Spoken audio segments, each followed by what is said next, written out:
It is 23 degrees Celsius here in Abuja, the Federal Capital Territory. Good morning and welcome to your daily dose of sunshine, Sunrise Daily. I'm Mokwe Ogun Yusuf. 26 degrees here in Lagos, and for those who are counting, it's July the 30th, 2026. Again, welcome to the program. There are quite a number of things to count to. First, we have the elections coming up in Osun State on the 15th of August. I'm sure that the people of Osun State, as well as political parties and the political actors, are counting down to that date. We also have the FPC investigation going on by the ICPC. The president has given the ICPC 30 days to deliver a report. But in the meantime, we see that the House of Representatives is conducting its own investigation. And yesterday we saw the appearance of Ms. Didi Jack, who is the head of service, accepting responsibility for their own share in terms of what had gone down with this fake commission. She said they did not conduct their due diligence, and she was apologizing for that. So, we're looking at that while we're still following what is happening in the House of Reps. Our focus instead this morning is on Osun State, because we do know that what happens in Osun will be indicative to a large extent of what we can expect come 2027. 2 days ago, we saw the Catholic Bishops' Conference of Nigeria visit President Bola Ahmed Tinubu and asked him to make sure that there is a level playing field in the elections, amongst other things that they asked for. And the president saying, well, of course, we're going to provide level playing field. As a matter of fact, you know, if the opposition have any fears, they're only afraid of their own shadow, because INEC, as far as he's concerned, is totally independent. Well, yesterday, INEC had a stakeholders conference reassuring everyone who cared to listen that they are all ready for these elections in Osun State. They say their BVS machines are fully charged and they'll be going in there fully prepared to provide the best elections. According to the INEC chairman, he says the best results that anyone has ever seen. Now, we'll wait to see how that will eventually happen. It does appear that members of the opposition, well, they are the majority party in Osun State. They are the ruling party in Osun State. Yes, at the national level, they will be the opposition, speaking of the Accord Party. But in Osun, they are the ones who are trying to hold on to power in that state. And they have very serious complaints. They say that their members, their key members, are being abducted and arrested without reason, being brought to the Federal Capital Territory by road, and have now been dispersed to different detention centers ranging from Kefi to Kuje, right here in the Federal Capital Territory. So, big key questions for stakeholders as the elections in Osun State approaches. What needs to be done to ensure that everybody feels fairly treated as we go into the polls? And I think that there are big questions. One thing for the president to say something and say this is what he's thinking of, is another thing for stakeholders who work with him to also take a cue and, you know, deliver as he says he's thinking. Could this be is this a disjointedness in terms of communication, or do you think that the president wasn't really saying what he meant to say when he says a level playing field will be provided as we go into the 2027 elections? Well, I think the answer is out there for every one of us. But you know that historically, it is the right of any opposition party or politician to raise the issues wherever those issues arise. So this really isn't given much concern. However, what is concerning is whether or not, is what we see on the streets, whether or not the playing field will actually be there. The president's word shouldn't really be of any significance in an election, because according to the president himself, as far as he is concerned, INEC is independent. So if INEC is as independent as it is or as expected to be, then the question is the agencies that are supposed to be working with INEC to ensure a level playing field, what exactly are the issues? This is where the police comes in, and that is why those issues arose in Osun State. Well, you have said, of course, what the people of Osun, the members of their court party have said, crying, raising all the issues as they do. But then the police in Osun State has also spoken. They have also alleged that at the very least 4-point-something million naira was found in or with the house, in the house or with the SSG, the state government, the secretary to the state government, and their allegation is vote buying. That the police is alleging that these people that have been arrested, I think about 10 of them, according to the police, some they're alleging vote buying. The other 86, there are the total 86 that the people in Osun State, they are court party members, are talking about. I guess the police will have to come out to defend themselves on that one. But that's the information that is out there available to everyone. So, does this have any connection with the election? How did the police know that there is an allegation of vote buying? Oh, it is normal and natural to say it's based on intelligence. But is the Accord party the only one in the election? Is the Accord party the only one likely to be guilty of vote buying? Is the APC also not being investigated, or is there no searchlight on the APC as well, or are they smarter than the police to ensure that they are not caught and all of that? Those are the issues that I think we should be looking at here. What is important is that the commander-in-chief should ensure that there is indeed a level playing field for everyone. Just as the people have been charging the president to ensure this level playing field, we shouldn't expect. I think it is out in an anomaly to expect the president to make any pronouncement on the election, because by that we are saying that even the presidency is vulnerable to, even the INEC and our entire electoral process is vulnerable to the whims and caprices of a president or anyone at that. And I don't think that should be expected of us. So the question we should be asking ourselves, what are the safeguards we have put in place to ensure that not even the president of the Federal Republic of Nigeria, not the governor of a state, when they have authority over state police, can be able to influence the electoral process? Those are processes, those are the issues, Markwe, and I'm hoping that we'll get there someday. I'm glad you acknowledge it's a journey, Ayo, and clearly we're far from there.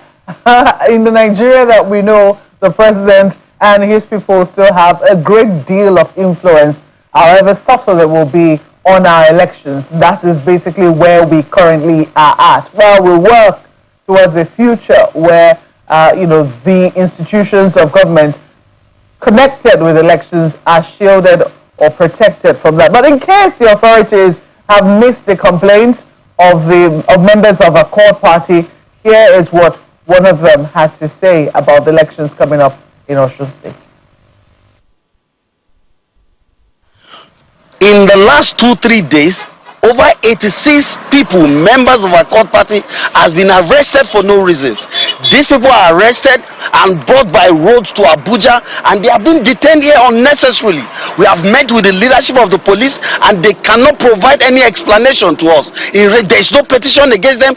These people have committed no offense. The Nigerian police today is compromised. The commissioner of police in Osun State is completely compromised. There's a need for us to have a free, impartial election, an election where people can freely express their will. Today, having visited our people in detention, we discovered that 36 has been taken to Kefi, 14 has been taken to Kuje for no reason, for no single offense committed. This must not continue. Just now, I have just been informed that the SSG of Osun State has been arrested for no reason, because he was sensitizing his people about election. The commissioner of police in Osun State wakes up in the morning, move from town to arrest people for no reason. All he needed is to confirm that these people are members of Accord and these people are supporting Governor Ademola Adeleke. A chief in Esauke was arrested day before yesterday, midnight, around 1:30 a.m.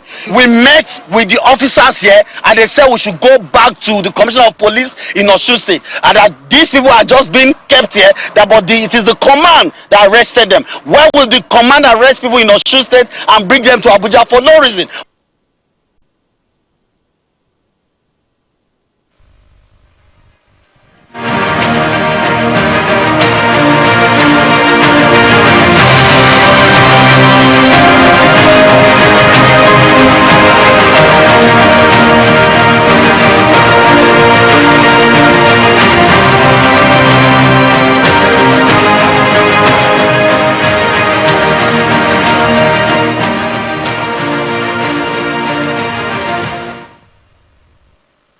We have started the second phase of the enforcement, concerning the ban of all these sachet alcoholic drinks and PET bottles below 200 ml. Now, we went to NDL, that's Nigeria Distillery Limited, along kilometer 40 Abeokuta Expressway. So we went there for inspection, and on getting there, we discovered that some of the products they have there, they are 200 ml and above. But they failed to disclose this particular location to NAFDAC.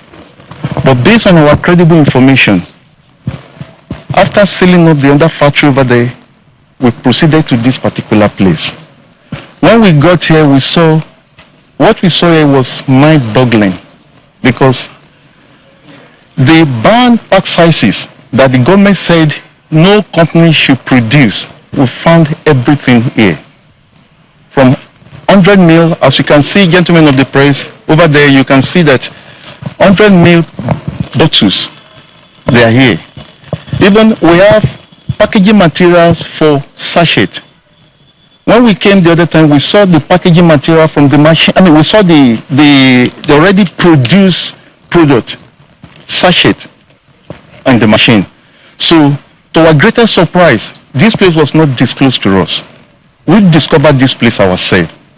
That's the reason why we came here for real enforcement activities. Well, that's the main focus of our conversation this morning. Professor Mojisola joins us this morning. She is the NAFDAC DG, and she's right here with me in the studio. Thank you so much for joining us. Thank you. Good morning. We have heard what one of your officials has said. Is this a one-off, or is the way it is all over the country? The enforcement. This particular instance of some companies violating this federal government rule. We just discovered it last week, and I will not be surprised if this is what is going on across the country. Unfortunately, the three companies that we have discovered are the biggest, and they are the leaders in the industry, in the alcohol industry. So there are certain examples, and I believe others are already doing it. But we have been given a command, we have been given a directive. The federal government has banned small pack sizes, not alcohol, small pack sizes that children can easily hide from their parents and from their teachers. And these three companies flagrantly violated and disobeyed the federal government. And God and federal government has given us the power to enforce. We have the C-34 bill, is the federal task force bill that enables NAFDAC to ensure that what our people take, including children, are things that will not cause them harm. That federal task force has the power to seal, to arrest, and that is what we are using. It is shocking to know that our own clients are flagrantly violating our regulations. That is stiff. Do you have any idea for how long this has been going on? Well, we did the first level of enforcement we started the first level of enforcement about 3 months ago, meaning from the sources. We evacuated a lot from the companies. and destroyed. After that, we went to the second tier, the distributors. Because we cannot do everything at the same time. We don't even have the capacity to do everything at the same time. And while we were doing our own enforcement at the distributor level, we saw newly made, newly produced sachet alcohol. June 2026, July 2026, and this was already banned. The federal government did all this pronouncement through the Senate November 16 last year, and passed it on to the SGF December 1. We didn't get the notice on time. February 24 was when we got the notice, but we have already started the enforcement because the Senate told us, do not, NAFDAC, do not extend the moratorium that we have been given for 6 years. The last 6 years we've been given moratorium. Yes, finish your business plan, do it well or whatever. Secondly, they had a resolution, the second resolution. Ministry of Health, do not impede NAFDAC from doing the enforcement. Thirdly, the national alcohol policy. Ministry of Health was urged to release it. What is in the alcohol policy? It included ban on sachet alcohol, or alcohol in sachet and less than 200 ml per. Fourthly, the resolution of the Senate is National Orientation Agency should collaborate with us to go on the road for campaigning against alcohol in small pack sizes. So we have been doing this since the beginning of the year. So we have done the first level, and the companies we evacuated and shut down, not shut down, evacuated their products. We didn't shut any company down when we were doing the first level in the manufacturing facilities. But these companies went back and started producing. These productions, yes, that you have now cleared out and discovered, do they have NAFDAC numbers? They don't have NAFDAC number. They don't. Some of them don't even have manufacturing date. They violated every regulation of NAFDAC. We went there. We had video of them producing, and of course it's a time video. Video cannot lie. It will tell you when it was recorded. So we caught them right in the act. Some of them removed their signpost in front of their office manufacturing facilities to confuse people, so that they will not know that there's a manufacturing facility there. And then one moved completely from Ota to Idiroku to unregistered facility to continue to produce. Why? We are doing this because of the children, not because of adults. Adults have matured sense to determine when enough is enough for drinking. Children do not. Adults doesn't have to hide alcohol from anybody. Children will hide. And when a child starts drinking from 5 years old, 9 years old, that is Nigeria without a future. Okay. Workforce, Nigeria that is not going to be wealthy, because health is wealth. Okay. How about the information? When did these companies get this information? Are they aware that the law is now in force? Because I mean, it's easy for any one of them to say we are not aware or anything. The law. First of all, let me take you back to memory lane. 2018 December. 2018 December. DBAN, that is the distillery group. AFBTE, the food and beverage group. NAFDAC, FCCPC, all of us signed in the Ministry of Health that, okay, we will give you 5 years to arrange your business plan. After that, there will be ban on sachet alcohol and alcohol in 200 ml less. 5 years, they knew. 2024, January, when that time was over, they ran to the National Assembly. And the House said, why don't you suspend for now? We went back and forth. It was a terrible year. Back and forth, back and forth. At the end of the year, the Minister of Health said, okay, let's just give them 1 more year. Make it 6 years. December 2024 to December 2025. Make it 6 years. So they know. 2025, towards the end of the year, they ran back to National Assembly. That was when the Senate took the resolution. Enough is enough. Okay. So they know. Well, I'm sure that Markwe has questions around this with you as well before we go to other issues. Markwe, go ahead.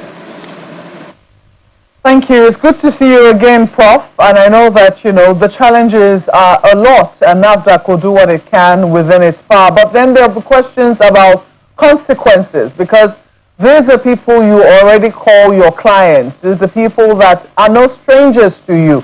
You already regulate. It's very strange that they did not put any NAFDAC numbers on this, because some people will say for the product, the ones that are in regular bottles, which you approve, they most likely will have NAFDAC numbers because they have been through that process before. But then there'll be huge questions about consequences.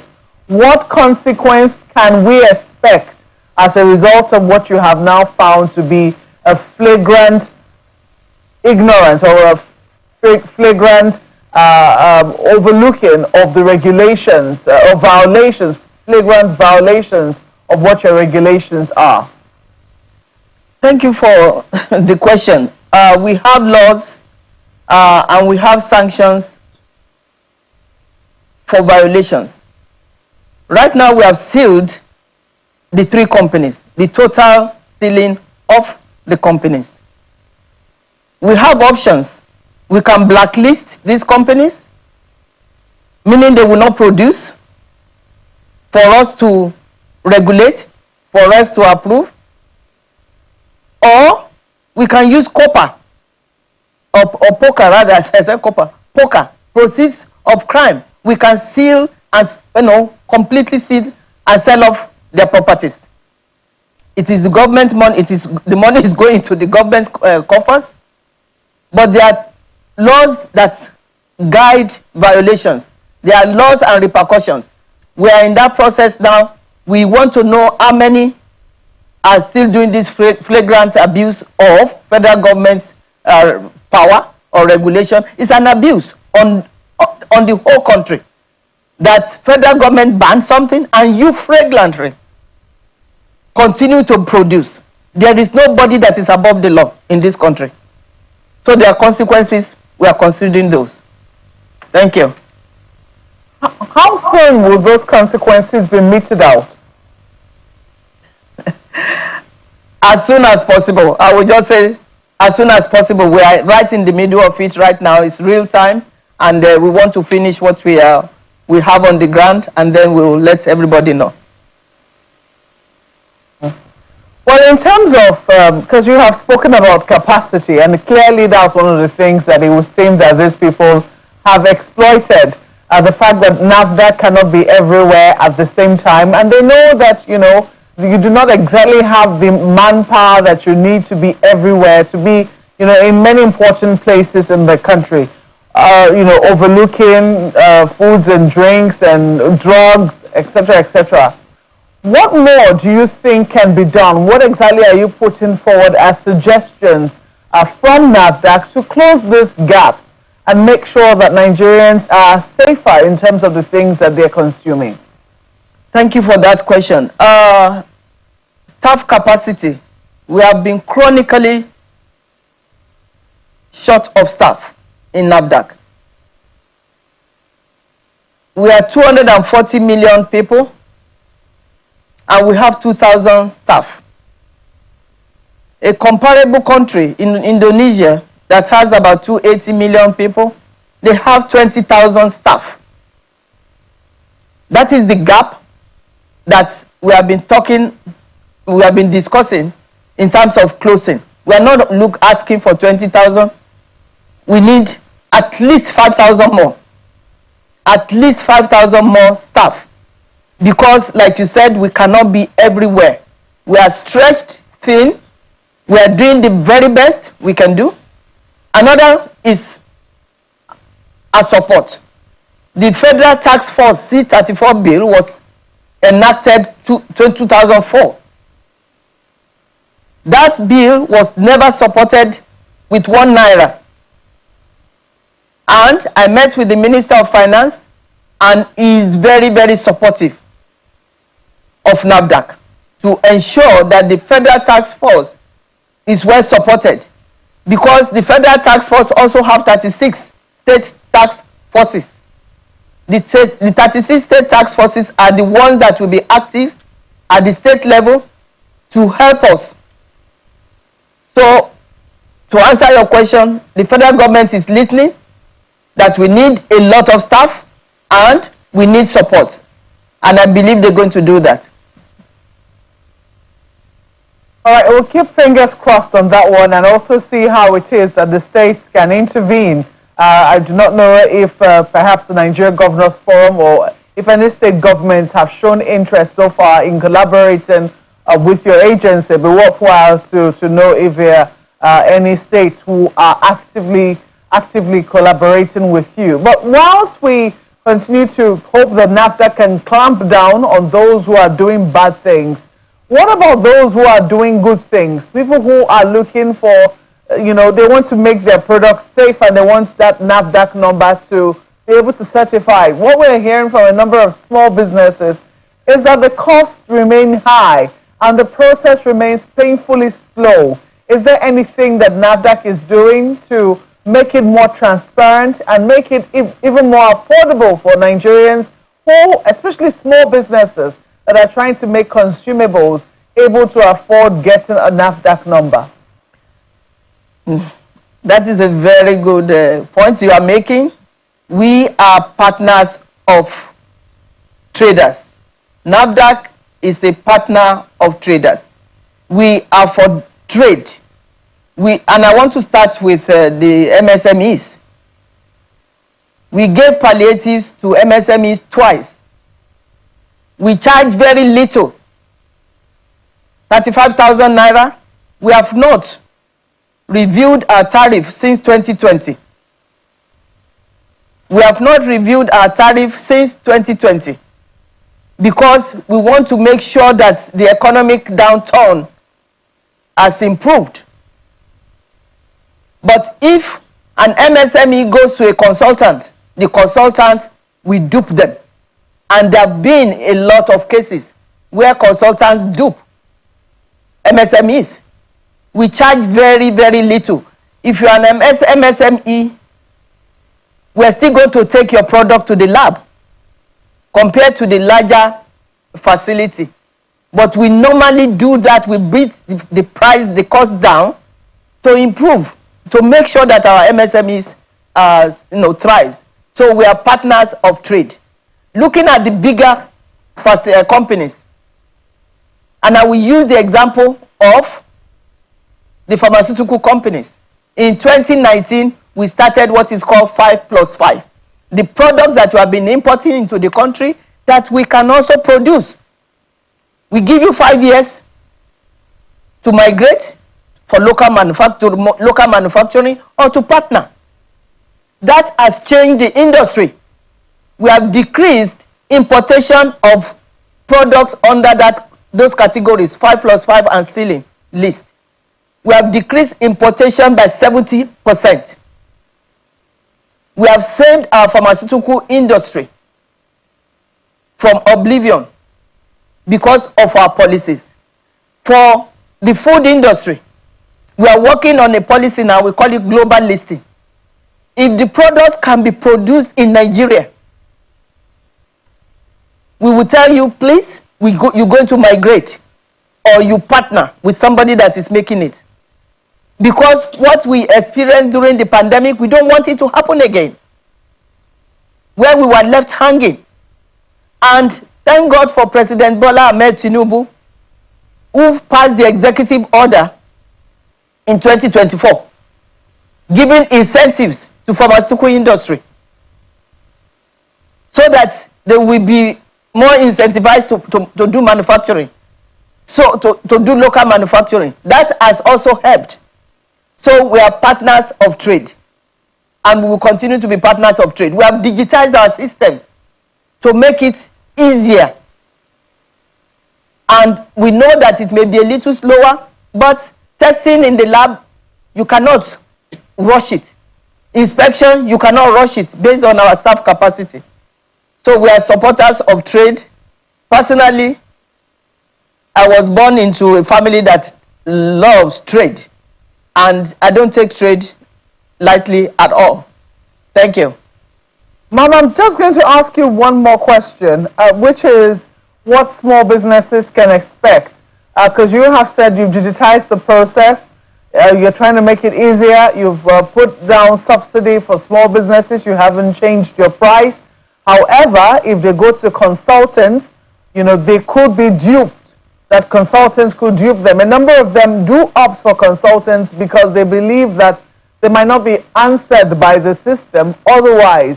So what would you say to small businesses who are looking to this to get a NAFDAC number and who apply?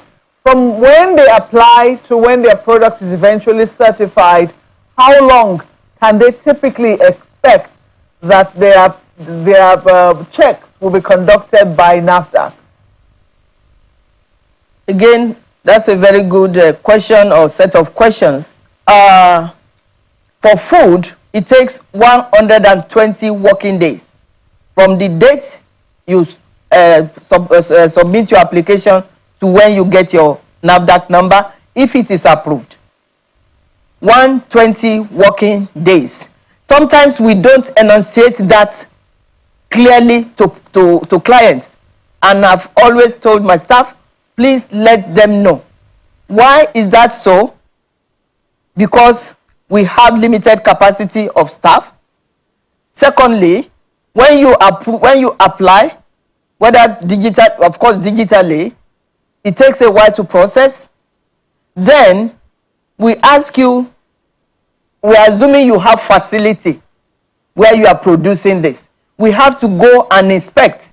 We schedule the inspection. We take sample from your facility to the lab. To the lab, it takes about 60 days because it's a queue. We have thousands and thousands of products, especially MSMEs. Then, if there is a compliance directive, meaning we ask you to make this correction, that correction, you have to make it. Sometimes a client may take 3 months to respond based on one reason or the other. Sometimes people don't even look at their email. So that also may extend it to 120 days. But ordinarily, it's less than 120 days. It is because of those variances that we put it in 120 days for food. For drug, it's 240 days. Because drug is a little more complicated. And this is in line with many most regulatory agencies in the world. So it is not something strange that NAFDAC is doing. So for food is about 6 months, and for drugs is about a 10 whole months. year. About 10 months. Okay. Yeah. Talking about MSMEs, we hear of some fake products, Yes. that are making the rounds, including, and please forgive me, palm oil. We hear that some people use some kind of dye to make their palm oil, look more red and all of that. How vast is that, and how are you handling it? Even if it is only one facility, it is vast for us.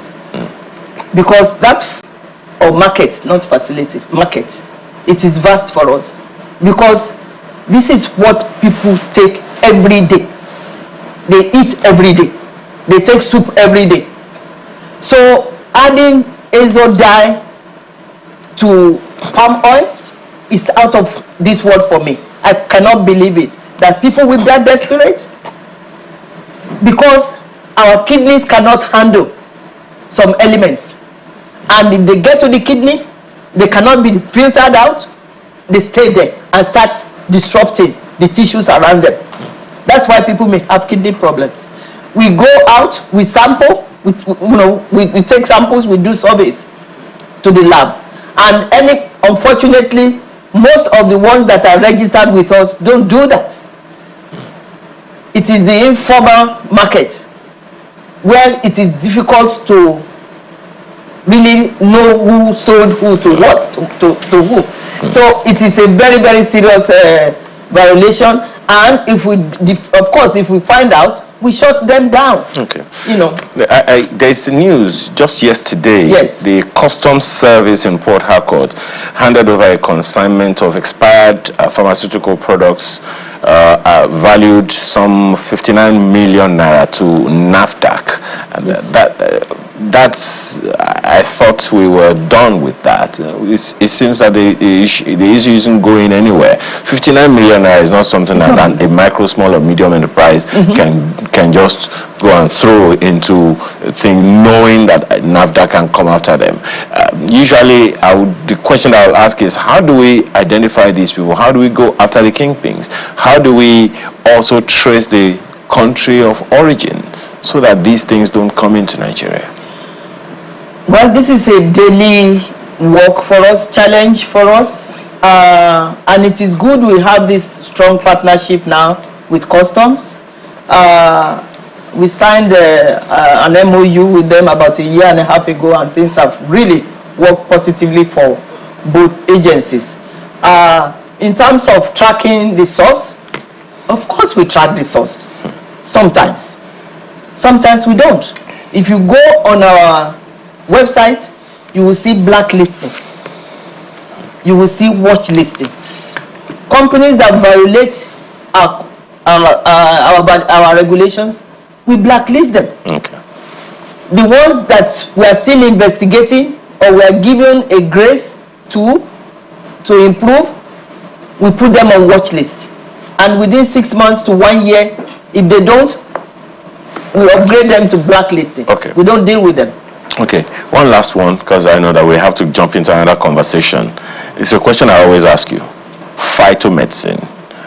If we have enough of these, of our local products, herbs, and all of that, which in 2020 you said is our low-hanging fruit, and in fact you said that we were slaves to the pharmaceutical industry globally if we do not, build our pharmaceutical base through the herbs and all of those things. How far with those? Actually, NAFDAC has continued to register herbal medicines, but what we could only do is to ensure it's of quality and is safe. So we do toxicological studies and also some phytochemistry in the lab. But we don't do efficacy. Efficacy is, okay, how much, if you take 1 teaspoon 3 times a day, will that alleviate, will that treat the disease or whatever? That clinical trial aspect of it is absent. Why? Because it costs a lot of money and it's not NAFDAC's something, it is the market authorization holder's responsibility to prove that it is efficacious, to prove that if 1 teaspoon, instead of 1 teaspoon, 2 tablespoonfuls are taken, it may cause injury. That is what clinical trial can do. Well, we're hoping that we'll get there soon, because there are many Facebook doctors, now take lime and lemon with this one and that one, and then before you know what is happening, as you said, people are running to the hospital for kidney issues and all. Thank you so much for your time this morning. Professor Mojisola Adeyeye is the Director General of NAFDAC. We appreciate your time, your thoughts, and your service. Thank you so much. Thank you. It's good to be here. Yeah. Thank you. Markwa.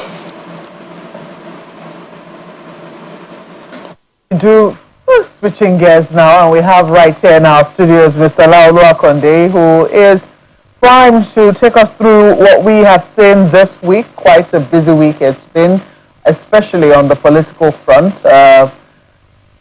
If we're going to count PFIFPC's investigation as part of politics, I'm sure that you've been paying attention to what's been happening in the House of Reps, even while we wait for the ICPC to release its own report in the 30 days that it has been given by the president. But elections are also coming in Osun, and we're also looking to see what INEC will deliver. I'll be asking you questions on your optimism or otherwise for INEC's preparedness and the preparedness of political actors. But let's start from this one, which is the recent appeal court ruling on ADC, which has now cleared the way for the political party as it seeks to undertake the 2027 elections. What was your reading of that court judgment, which also had pretty strong words for the judge at the lower court? Well, thank you for having me, Marco. I think that the first thing that we need to say about that appeal court ruling is that it restored a bit of confidence that we ought to have in the judiciary, because I have said it over and again, we shouldn't have a situation where the courts are found to be complicit in the constraining of the democratic space. You can't have people like Atiku Abubakar, Rotimi Amechi, Kwakwanso and Peter Obi form themselves into formidable opposition, and we have INEC or the courts trying to say that they cannot run. So we have to find a way, because those are the more notable opposition figures. Anything that anybody does, including INEC and the courts, to try and prevent those people from being on the ballot, it's only going to show that we want to constrain the democratic space. And that is going to redound on the reputation of the president, who, by the way, had to speak up for INEC a few days ago. And I thought that that's not the job of the president. It's not the job of the president to defend INEC, which goes to, again, to the question of why is it that the president that is appointing INEC? So the man felt compelled to defend INEC because he's the one that appoints the commissioners and the chairman. That's a misnomer. So these are the issues. And so back to your question, the most important thing is that we must not constrain the electoral space. We must not constrain democracy. We should enlarge it. And that ruling by the appeal court helps us to do that. And I hope, our judiciary, I don't know, how that works. I hope we should find a way to get them less involved in some of these political issues. Do you think that judgment should stop there, though, given just how strong their words were for the court for the judge at the lower court?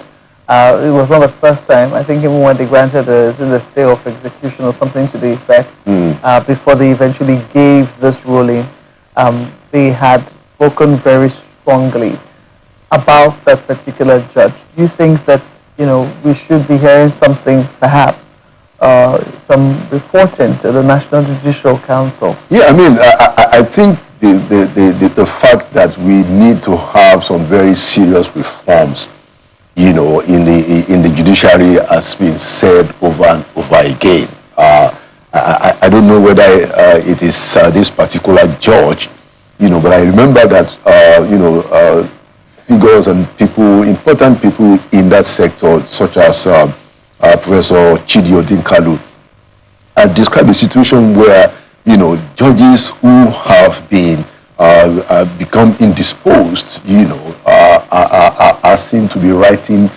judgments that clearly they don't have mental capacity for at the time that they wrote it. And so there are all kinds of stories around some of these failings that we see in the judiciary. So yes, this is a case that ought to be used as an example for us to get a little bit of sanity back in the judiciary.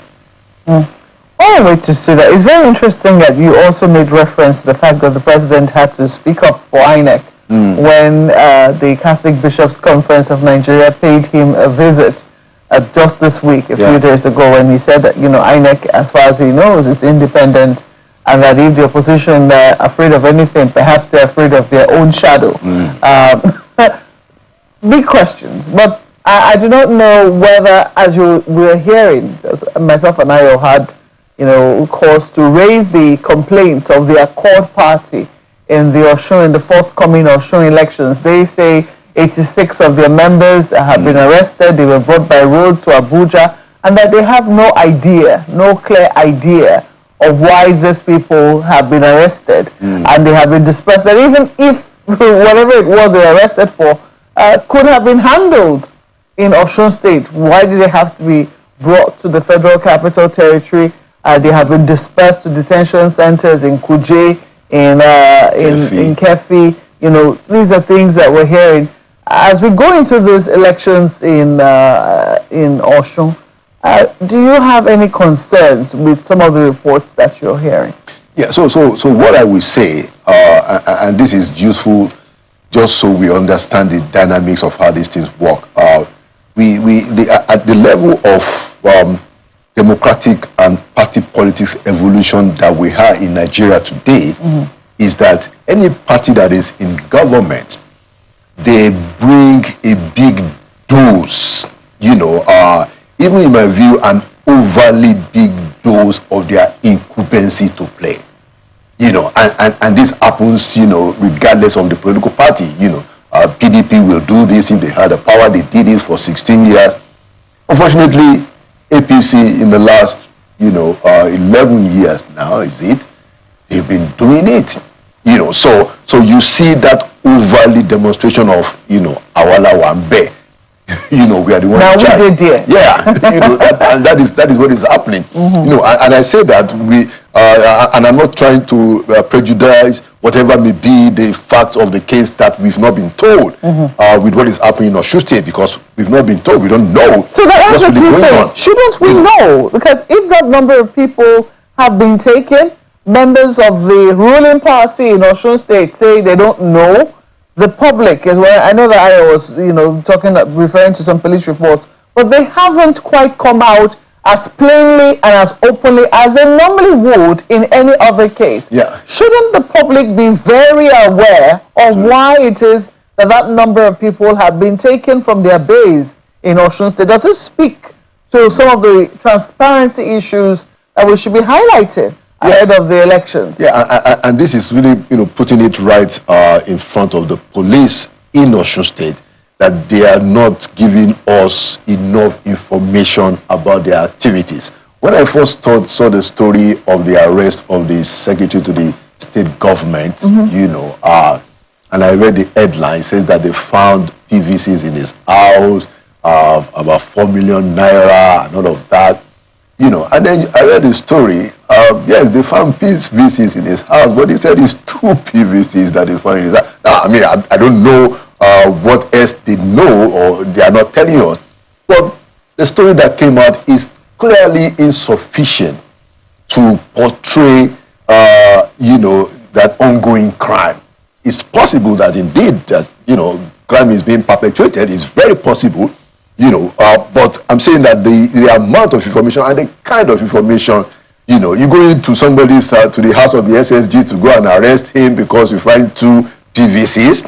You know, how many people are in the house? You know, what's the name of the 2 PVCs? Where the man has 4 million naira in the house, is there a law that you can't have that much in your house? You know, how many people don't have? You know, and I'm not saying that, you know, we don't know all the details, but the police are not giving us sufficient information about his activities in Osun State regarding those arrests, and because of that, there is a big, I mean, there's a lot of suspicion about what is happening, and then you are now allowing the Accord spokespeople to have the field day, to call you out, to challenge what you have done. The police in Osun State, they need to give us a proper, comprehensive briefing of the suspected criminal activity, especially the one in which the SSG is involved with. You know, the SSG is like the number 3 person. In terms of rank, is third in the state. You know, so yeah, I mean, if he has to be arrested, he has no immunity. But that's a serious matter. It's not something that you do, you know, the way it's being done now, almost carelessly giving us information that you find 2 PVCs in his house, you know, without telling us the implication and what else you are trying to investigate. So the police in Osun State has not done very well. But I can tell you that I would not be surprised if the man you know, it is under a very tremendous pressure, you know, from the powers that be, you know, because, like I said, this is how politicians do it. When you are in power, you assert it, you use it. I mean, even the president was saying, was it yesterday, that all is fair in politics. No, sir. No, sir. You know, all is fair in war and politics. It is a weakness of the political situation for us to be fair in politics, to be able to do things that are against our public interest, things that are undemocratic, and things that repress the people. So all cannot be fair in politics if it's about using the politics and the power to gain unfair advantage. If you say that all is fair, we will push back and say, no, it shouldn't be, because we are trying to build a democratic space. And just like the Catholic bishop told the president, Mr. President, your reputation is of somebody who fought at the trenches. As a matter of fact, up till now, that is still your reputation. And so with such kind of comments, you know, it doesn't do justice to that reputation. Please don't be telling us that all is fair in politics, when we know that what is happening is undue advantage that does not promote public interest. It does appear that the president, you know, made a Freudian slip when he said that, because he cut himself almost immediately. But I'm sure I also has further questions for you. Well, thank you, Malcolm. I don't know about fairness in war and politics, but I know that English, you know, is always going to have its way. And that actually takes me to the issue, you know, part of what the president said when he talked about the neutrality of INEC. Reality is one thing. Perception is another altogether, you know, Mr. Akande. From the eye of opposition parties, and even from the eye of the average Nigerian, the question of the neutrality, the realistic and practical neutrality of INEC is still out there. It's like the police. We have only one police force, yet we still have complaints about the police. Same way we have only one INEC.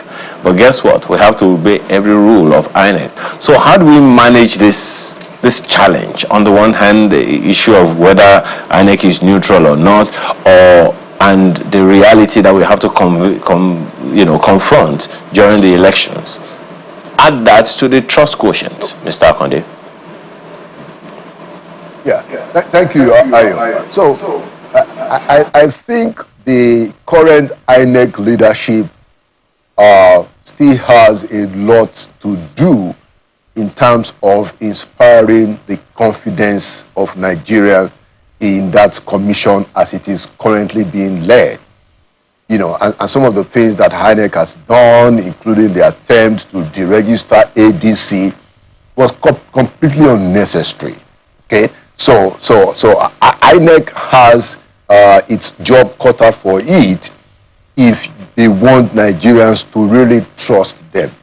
You know, one of the things that has happened in INEC was in the last cycle, when you had Professor Yakubu there, is that he actually succeeded in rousing up Nigerians, in raising the bar in terms of public expectations. Even though when it mattered most, you know, all of that crumbled. But this INEC is even way below, because now the chairman and the leadership of that commission has to step up their game to inspire the trust of the Nigerian people because of some of the things that we have seen. Not only, you know, what INEC itself has done under the leadership of Professor Amukuton, such as that case of ADC that we refer to, which thankfully the courts have reversed, but because of what the APC leaders have been doing, I mean, including having a senior presidential aide say publicly that we, can continue to disorganize what is happening in ADC. Don't come to APC, we will back you up. Which is the challenge to the president when he was speaking, to the Catholic bishops. He was saying that, me, I didn't do anything. No, sir, you cannot say you don't do anything when your chief of staff, publicly made those statements, and it was more. There was no pushback from the presidency. Perhaps, Mr. President, you are responsible for that. Yeah. You know, so these are the issues. Yes. Ayo. Perhaps that's one of the things. I remember the late Ogbeni Arakuni Akeredolu saying in an interview with us here, something they call political gunshots, that they don't kill anybody. Maybe that is what we're having here, I don't know.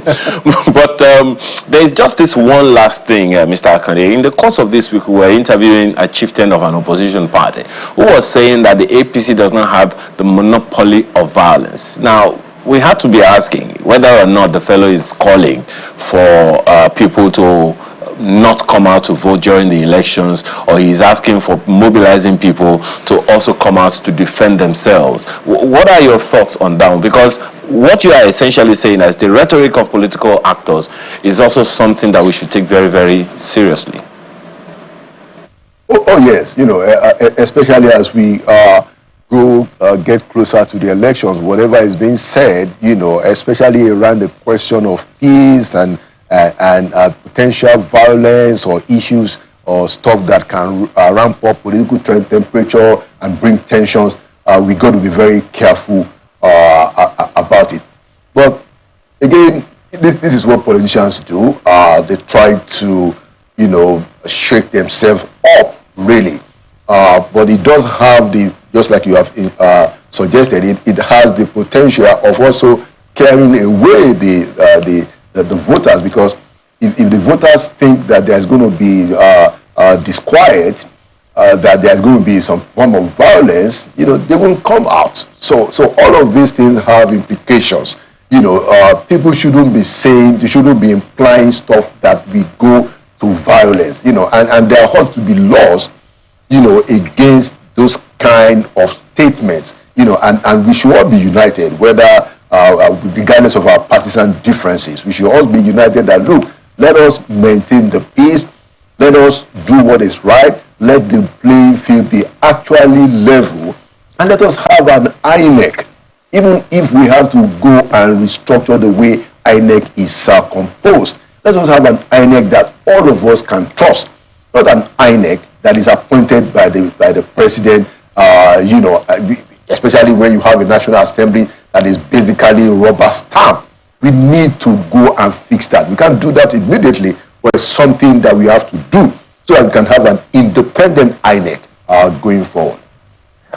Well, I do know that time is fast spent, and, you know, just when I was about to pop in that question, what you make of the creation of the new divisions for the Nigerian Army, especially because we're hearing now that the Army Chief, the Chief of Army Staff, has now appointed General Officers Commanding as GOCs for those new Army divisions, but we're out of time, unfortunately. Yeah. But it's always good to have you on the program. Thank you so much for coming. Thank you for having me. Well, indeed, we're out of time, but not for your own comments. We'll be expecting them at sunrisedaily@channelstv.com. Just send us a mail. Thank you for watching. I'm Malfa Ogini. And I'm Ayo. Marking the Business Morning is on the hour. Enjoy the rest of your day.